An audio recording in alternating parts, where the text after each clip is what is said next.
ദൈവത്തിൻ്റെ അതിപരിശുദ്ധമായ നാമം വാഴ്ത്തപ്പെടുമാറാകട്ടെ.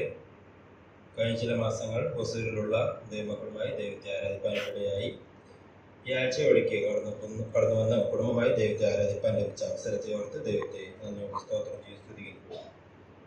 ആരാധനയുള്ള ബന്ധത്തിൽ മത്തായി എഴുതിയ സുവിശേഷം 19-ാം അധ്യായത്തിൻ്റെ 16 വാക്യം വായിക്കാനായിട്ട് ആഗ്രഹിക്കുന്നു. മത്തായി എഴുതിയ സുവിശേഷം 19-ാം അധ്യായം 16 വാക്യം.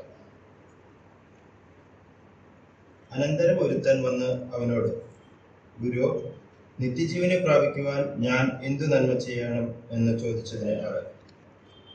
ദൈവത്തിൻ്റെ അതിപരിശുദ്ധമായ നാമം വാഴ്ത്തപ്പെടുമാറാകട്ടെ. നാം ഈ വാഴ്ച ഭാഗത്തിൻ്റെ മുൻപുള്ള വാക്യങ്ങൾ നോക്കുമ്പോൾ 13 മുതൽ 15 വരെയുള്ള വാക്യങ്ങൾ വായിക്കുമ്പോൾ അവിടെ ശിശുക്കളും അതുപോലെ തന്നെ സ്വർഗരാജ്യവും തമ്മിലുള്ള ബന്ധത്തെക്കുറിച്ചാണ് പരാമർശിക്കുന്നത്. എന്നാൽ നാം ഇപ്പോൾ വായിച്ച ഭാഗത്ത് 16 മുതലുള്ള വാക്യങ്ങൾ വായിക്കുമ്പോൾ ഒരു യുവാവ് അല്ലെങ്കിൽ ഒരു വ്യക്തി എങ്ങനെ സ്വർഗരാജ്യത്തേക്ക് പ്രവേശിക്കും, അല്ലെങ്കിൽ ആ വ്യക്തിക്ക് എങ്ങനെ സ്വർഗരാജ്യം കരസ്ഥമാക്കാം എന്നാണ് ആ ഭാഗത്ത് നമുക്ക് കാണുവാനായിട്ട് സാധിക്കുന്നത്. അപ്പോൾ ഇവിടെ നാം കാണുന്നത് ഒരു യുവാവ് കർത്താവായ യേശുക്രിസ്തുവിന്റെ അടുക്കിലേക്ക് വന്ന് കർത്താവായ യേശുക്രിസ്തുവിനോട് ചോദിക്കുന്ന ചോദ്യമാണ്, നിത്യജീവനെ പ്രാപിക്കുവാൻ ഞാൻ എന്ത് നന്മ ചെയ്യണം. നാം ഈ ഭാഗം നമ്മൾ മാർക്കോസിന്റെ സുവിശേഷത്തിൽ നോക്കുകയാണെങ്കിൽ അവിടെ നാം കാണുന്നത് ഈ ഒരു യുവാവ് കർത്താവ് യേശുക്രിസ്തുവിന്റെ മുമ്പിൽ വന്ന് മുട്ടുകുത്തുന്നതായി രംഗം നമുക്ക് കാണാം. അവിടെ അത് മുട്ടുകുത്തുന്നതിനുള്ള കാരണം, അങ്ങനെ ഒരു മതവിശ്വാസി മാത്രമേ തന്റെ ഗുരുവിന്റെ മുമ്പിൽ, തന്റെ അധ്യാപകന്റെ മുമ്പിൽ മുട്ടുകുത്തുകയുള്ളൂ. അങ്ങനെയെങ്കിൽ അവിടെ ആ ഭാഗത്ത് നമുക്ക് കാണാൻ സാധിക്കുന്നത് ആ യുവാവ് ഒരു മതവിശ്വാസി ആണ് എന്ന് നമുക്ക് കാണുവാനായിട്ട് സാധിക്കും. നാം ആ ഭാഗം ലൂക്കോസിന്റെ സുവിശേഷത്തിൽ നോക്കുകയാണെങ്കിൽ അവിടെ നമുക്ക് മനസ്സിലാക്കുവാനായിട്ട് സാധിക്കുന്നത്, അവിടെ പരാമർശിക്കുന്നത് ആ വ്യക്തി ധനികനായ ഒരു പ്രമാണിയാണ് എന്ന് നമുക്ക് കാണാം. അങ്ങനെയെങ്കിൽ ഈ 3 സുവിശേഷം, മത്തായി, മാർക്കോസ്, ലൂക്കോസ്, ഈ 3 സുവിശേഷങ്ങളും ഈ ഭാഗം ചേർത്ത് വായിക്കുമ്പോൾ ഈ യുവാവ് ഒരു ധനികനായ ഒരു മതവിശ്വാസി ആണ്, അല്ലെങ്കിൽ ഒരു പ്രമാണിയാണ് എന്ന് നമുക്ക് കാണാനായിട്ട് സാധിക്കും.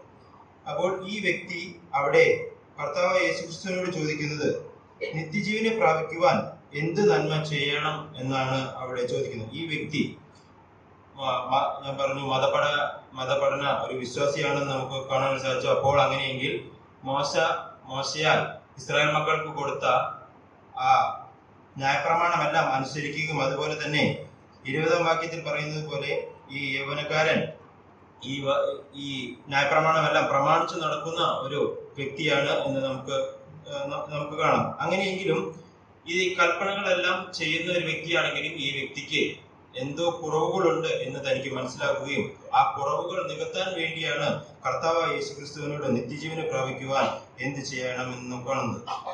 ഇവിടെ ഇംഗ്ലീഷിൽ വായിക്കുകയാണെങ്കിൽ അവിടെ ഗുഡ് തിങ് എന്നുള്ളൊരു പദമാണ് ഉപയോഗിച്ചിരുന്നത്, അല്ലെങ്കിൽ എന്തു നല്ല കാര്യം ചെയ്യണം എന്നാണ് അവിടെ ചോദിക്കുന്നത്.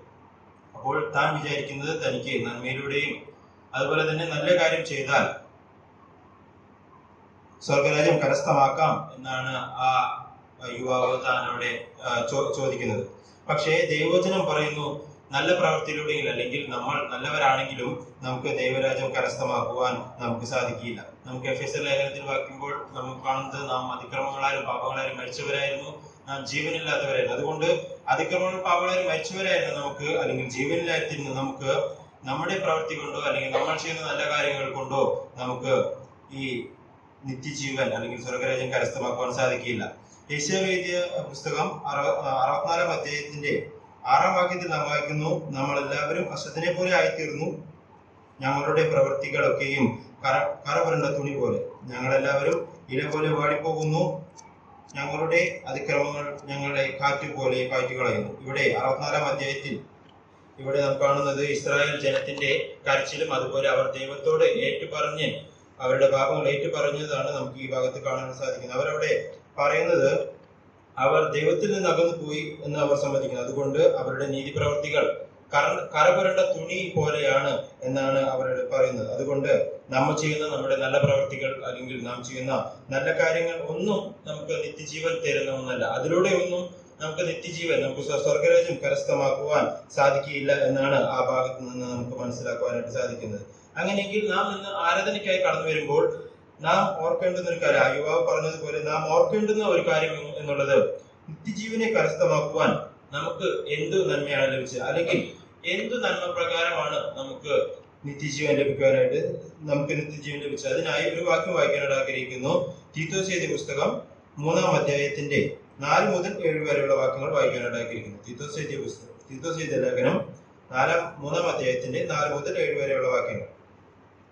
എന്നാൽ നമ്മുടെ രക്ഷിതാവായ ദൈവത്തിന്റെ ദയയും മനുഷ്യപ്രീതിയും ഉദിച്ചപ്പോൾ അവൻ നാം ചെയ്ത നീതിപ്രവൃത്തികളല്ല, തന്റെ കരുണപ്രകാരം അത്ര രക്ഷിച്ചത്.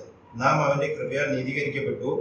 പ്രത്യാശ പ്രകാരം നിത്യജീവന്റെ അവകാശികളായി തീരേണ്ടതിന് പുനർസ്നാനം കൊണ്ടും നമ്മുടെ രക്ഷിതാവായ യേശുക്രിസ്തു നമ്മുടെ മേൽ ധാരാളമായി പകർന്ന പരിശുദ്ധാത്മാവിന്റെ നവീകരണം കൊണ്ടും തന്നെ.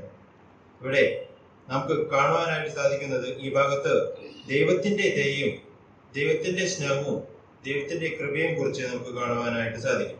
നിത്യജീവൻ തരുന്നതിന് നമ്മുടെ ദൈവം തന്റെ ദയ, തന്റെ സ്നേഹം, തന്റെ കൃപ എല്ലാം നമുക്ക് തരുവാനായിട്ട് ഇടയായി. നിത്യജീവൻ നമ്മുടെ സ്വന്തം പ്രവൃത്തികൾ കൊണ്ടോ നാം ചെയ്യുന്ന നല്ല കാര്യങ്ങൾ കൊണ്ടോ നമുക്ക് പ്രാപിക്കുന്ന ഒന്നല്ല, മറിച്ച് അത് ദൈവത്തിന്റെ കരുണ, കർത്താവായ യേശു ക്രിസ്തു ക്രൂശിന്മേൽ കാണിച്ച ആ ദയ കൊണ്ട് മാത്രമാണ് നമുക്കിന്ന് ഈ നിത്യജീവൻ ലഭിക്കാനായിട്ട് ഇടയായത്. നാം ഇന്ന് ആരാധനയ്ക്കായി കടന്നു വന്നിരിക്കുമ്പോൾ നാം ഓർക്കേണ്ടുന്ന 2 കാര്യം എന്നുള്ളത്, ഒന്ന്, നാം നമ്മുടെ യോഗ്യത ഓർക്കുവാനായിട്ട് നാം നമ്മുടെ യോഗ്യത ഓർക്കണം.